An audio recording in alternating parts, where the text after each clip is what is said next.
বাংলাদেশে ভূপ্রাকৃতিক বন্যার অন্যতম উদ্ভাবক হিসেবে ধরা হয় ভারতকে। প্রতি বছরই ভারতের বিভিন্ন বাঁধ খুলে দেওয়াতে বাংলাদেশের উত্তর ও পূর্ব অঞ্চল অনেকটা পানিতে তলিয়ে যায়, যার ফলে বাংলাদেশের নিম্নবিত্তের চাষকৃত দ্রব্যের কোটি কোটি টাকার ক্ষতি হয়। ক্ষতির পরিমাণ সর্বদাই কয়েক হাজার কোটি হয়ে থাকে। তখনই প্রশ্ন আসে, আসলে কি বাংলাদেশের বন্ধুরাষ্ট্র ভারত? পৃথিবীর অন্য কোনো দেশের এভাবে বাঁধ ছেড়ে দেওয়ার নজির নেই। সময়টা 1952 সাল। পূর্ব পাকিস্তানের উপর জোর করে চাপিয়ে দেওয়া হয় উর্দু ভাষা।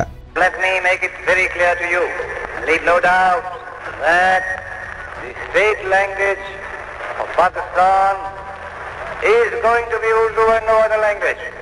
প্রতিবাদের ঝড় তুলে বাঙালি গঠিত করে ভাষা আন্দোলন। ভাষার জন্য জীবন দেয় অসংখ্য বাঙালি। কিন্তু অবাক করার মতো কথা এই যে সে সময়ে ভারত থেকে বাঙালিদের পক্ষে কোনো বিবৃতি দেয়নি, উল্টো পাকিস্তানের দাবিকে বিশেষ বিবেচনায় সমর্থন করেছে। সময়টা 1971 সাল। মার্চ মাসে শহীদ প্রেসিডেন্ট জিয়াউর রহমান বঙ্গবন্ধুর অপূর্ণ রাখা স্বাধীনতার ঘোষণা চট্টগ্রাম বেতার থেকে পূর্ণ করলেন।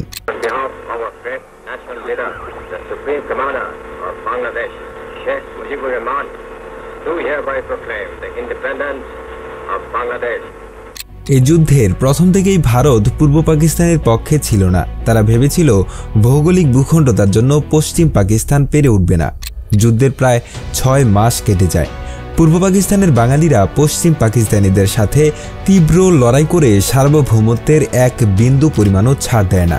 শুধু বাঙালি না, পাকিস্তান বিমান বাহিনীর অন্যতম কর্মকর্তা ফ্লাইট লেফটেন্যান্ট এই মহান মুক্তিযুদ্ধে অংশ নেয়।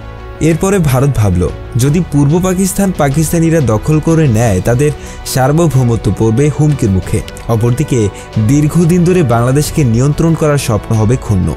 বাংলাদেশিদের মুক্তিযুদ্ধে সহযোগিতার জন্য ভারত মিত্রবাহিনী নামে এক স্বতন্ত্র বাহিনী গঠন করে, যে বাহিনী সরাসরি পশ্চিম পাকিস্তানের হানাদার বাহিনীদের বিরুদ্ধে লড়াই করে। বাঙালিরা মহান মুক্তিযুদ্ধে আপ্রাণ চেষ্টা করলেও পাকিস্তানি বাহিনীরা যখন রেসকোর্স ময়দানে আত্মসমর্পণ করে, ওই দিন বাঙালি সেনাবাহিনীর মধ্য থেকে কাউকে রাখা হয়নি। এই অবাক করা ঘটনা নিয়ে অনেকবার প্রশ্ন তোলা হলেও গত 15 বছর শেখ হাসিনা সরকার সবকিছু ধামাচাপা দিয়ে রেখেছিল।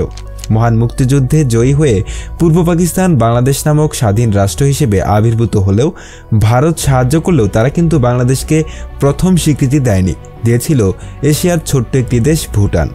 অথচ আমাদের এতদিন পড়ানো হয়েছে বাংলাদেশকে প্রথম স্বাধীনতার স্বীকৃতি দানকারী দেশ ভারত। বাংলাদেশে প্রতি বছরই প্রবলভাবে বন্যা হয়ে থাকে। অধিকাংশ ক্ষেত্রে দেখা যায় ভারতের ফারাক্কা বাঁধ ছেড়ে দেওয়াতে অধিকাংশ অঞ্চল তলিয়ে যায়। অথচ বাংলাদেশের উত্তর অঞ্চলে প্রবল খরার সময় পানি দিয়ে সহযোগিতা করে না, কিন্তু বর্ষাকালে বাঁধ ছেড়ে দিয়ে বাংলাদেশকে বিপদে ফেলে দেয়, যার প্রতিনিয়ত খেসারত দিতে হয় প্রান্তিক চাষি ও কৃষকদের। ইলিশ রপ্তানিতে পৃথিবীর প্রথম সারিতে অবস্থান করছে বাংলাদেশ। এ যাবৎকালে বাণিজ্যের নামে ভারতে ইলিশ রপ্তানি করা হলেও বিভিন্ন গণমাধ্যম থেকে খবর পাওয়া যায় শেখ হাসিনা সরকার পূজার উপহার হিসেবে ইলিশ পাঠিয়েছে ভারতে। এদেশের প্রধান সমুদ্র বন্দর চট্টগ্রামকে 2023 সাল থেকে ব্যবহারের সুযোগ করে দেয় শেখ হাসিনা সরকার। তবে দেশের মানুষ তখন এর তীব্র সমালোচনা করে। অথচ ভারতের শিলিগুড়ি বন্দর যাতায়াতের জন্য বাংলাদেশ থেকে অনুরোধ করা গেলেও সাড়া দেয়নি ভারত। অপরদিকে চীন বাংলাদেশে তিস্তা বাঁধ নির্মাণ করতে চাইলেও ভারতের চাপে সাড়া দেয়নি বাংলাদেশ। শেখ হাসিনা তো একবার সম্মেলনে বলেই ফেলেছিলেন, ভারতকে যা দিছি ভারত তা আজীবন মনে রাখবে। অপরদিকে শেখ হাসিনার শাসনামলে ভারতের আদানি গ্রুপের সাথে বৈদ্যুতিক চুক্তি হয়েছিল, তা ছিল বাংলাদেশের জন্য হুমকি। শেখ হাসিনা ক্ষমতা থেকে চলে গেলেও এই চুক্তির খেসারত দিতে হবে বাংলাদেশকে অনেক দিন। চুক্তি অনুযায়ী বাংলাদেশ আগামী 25 বছরের জন্য ভারতের ঝাড়খণ্ডের গোড্ডায় অবস্থিত আদানি গ্রুপের কয়লা বিদ্যুৎ কেন্দ্র থেকে 1496 মেগাওয়াট বিদ্যুৎ ক্রয় করবে। তবে কোনো কারণে যদি বাংলাদেশ এই চুক্তি বাতিল করে, বাংলাদেশকে পিডিবিকে নির্দিষ্ট অঙ্কের জরিমানা দিতে হবে। অপরদিকে চুক্তির 3য় ধারার 2 নং অনুচ্ছেদ অনুযায়ী রয়েছে একই রকম জরিমানা।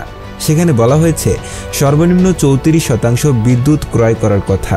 সেই সঙ্গে ধারা 13 এর 4 নং অনুচ্ছেদ অনুযায়ী বার্ষিক ঘোষিত চাহিদার যত কম বিদ্যুৎ পিডিবি নেবে ততটুকু বিদ্যুতের কয়লার দাম, জাহাজের ভাড়া, বন্দরের খরচ দিতে হবে পিডিবিকে। অপরদিকে এক বিশ্লেষণে দেখা যায় আদানি গ্রুপের কাছ থেকে বিদ্যুৎ কিনতে বাংলাদেশকে 25 বছরে 70,000 কোটি টাকা বাড়তি ব্যয় করতে হবে। তাছাড়াও বাংলাদেশের সামরিক শক্তি বৃদ্ধি করার বিরোধিতা করে ভারত সরকার। এক গোপন সূত্রতে জানা যায় বাংলাদেশ ক্ষেপণাস্ত্র তৈরি করার চেষ্টা করলেও ভারতের সেখানে বাধার সৃষ্টি করে। বাংলাদেশে এ যাবৎকালে হিন্দুদের উপর কোনো নির্যাতন না হলেও এদেশের হিন্দুদের ব্যবহার করে দেশের পরিস্থিতি খারাপ করার চেষ্টা করছে।